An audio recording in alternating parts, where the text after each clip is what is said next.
Procesi i prokurimeve publike në Shqipëri mbetet ende larg standardeve të kërkuara nga Bashkimi Evropian, duke u klasifikuar në nivelin e një progresi të kufizuar. Gjatë një analize në vjetësurinë e reformave institucionale përballë ministrave, kryeministri Edi Rama vuri theksin te nevoja urgjente për një transformim rrënjësor të këtij sektori.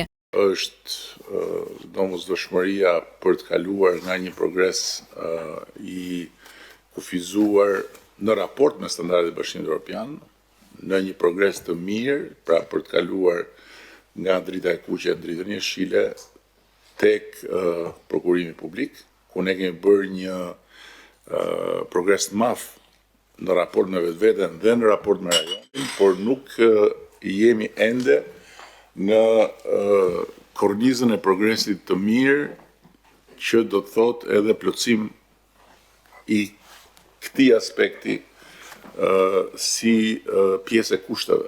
Edhe krye negociatorja Majlinda Dhuka gjatë mbledhjes së qeverisë konfirmoi se prokurimet mbeten një pikë dobët, ndërsa tha se janë 6 kapituj për të cilët ende Shqipëria duhet të kryejë shumë punë. Kështu që kapitull më kapitull, rreth 27 prej tyre kanë arritur sot në një shkallë maturimi që konsiderohen si të përgatitur në mënyrë të moderuar ose të përgatitur mirë. Po punojmë me 3 kapituj të tjerë, që është kapitulli 6, shoqëri tregtare, kapitulli 7, pronësia intelektuale, kapitulli 32, menaxhimi financiar dhe kapitulli 20, politika industriale, kapitulli 5, prokurimi publik, për t'i maturuar deri në qershor.